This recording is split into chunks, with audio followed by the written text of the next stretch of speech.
검찰이 김만배 씨와 남욱 변호사 등의 구속영장을 청구하면서 대장동 사업의 공모 지침서를 사실상 화천대유 측이 작성했다고 판단한 것으로 확인됐습니다. 주요 인물 가운데 아직 유일하게 영장이 청구되지 않은 정영학 회계사도 이 과정에서 핵심적인 역할을 한 것으로 드러났습니다. 김다연 기자가 단독 취재했습니다. 검찰은 대장동 핵심 인물들의 구속영장을 청구하면서 범행 경위와 공모 관계를 여러 장에 걸쳐 구체적으로 설명했습니다. 최초의 청탁 의뢰자로 지목한 사람은 다름 아닌 정영학 회계사입니다. 정 회계사는 평소 알고 지내던 최윤길 전 성남시의회 의장을 통해 유동규 전 공단 기획본부장을 소개받아 공사를 설립해 민관 합동 개발 방식으로 대장동 사업이 추진될 수 있게 해달라고 청탁한 것으로 조사됐습니다. 편의 제공의 대가는 막대한 개발 이익의 약속이었습니다.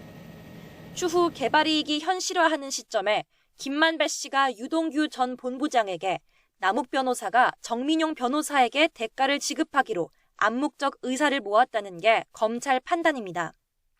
특히 영장 청구서엔 대장동 공모지침서 작성 과정이 상세히 기술돼 있는 것으로 파악됐습니다.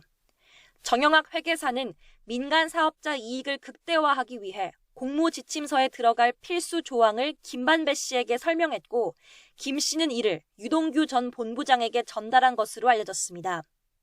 이에 유 전 본부장은 당시 공사에 근무하던 정민용 변호사에게 그대로 반영하라고 지시했고 정영학 회계사는 사업 시행권을 화천대유가 독점할 수 있도록 건설업자의 사업 신청 자격을 배제하는 등의 필수 조항을 요청하기도 했습니다.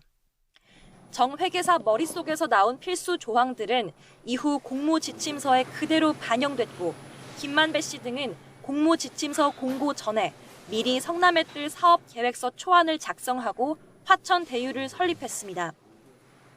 그 이후는 알려진 대로 화천대유가 대장동 사업을 따냈고 천문학적 이익을 거둬들였습니다. 영장 청구 대상에선 빠진 정 회계사가 공범들의 주요 혐의 곳곳에서 핵심 역할을 하며 대장동 개발 특혜 의혹에 사실상 브레인 역할을 한 겁니다. 이 같은 정황은 검찰이 대장동 4인방과 정민용 변호사의 역할 분담을 구체적으로 적시한 부분에서도 드러납니다.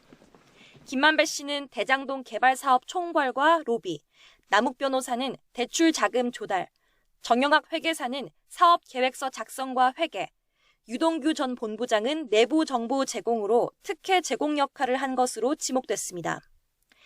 이들이 수년 동안 계획적으로 성남시 측에 최소 651억, 많게는 수천억 원의 손해를 끼친 배임 혐의를 공모했다는 게 수사 착수 한 달째를 맞은 검찰의 결론입니다. YTN 김다연입니다.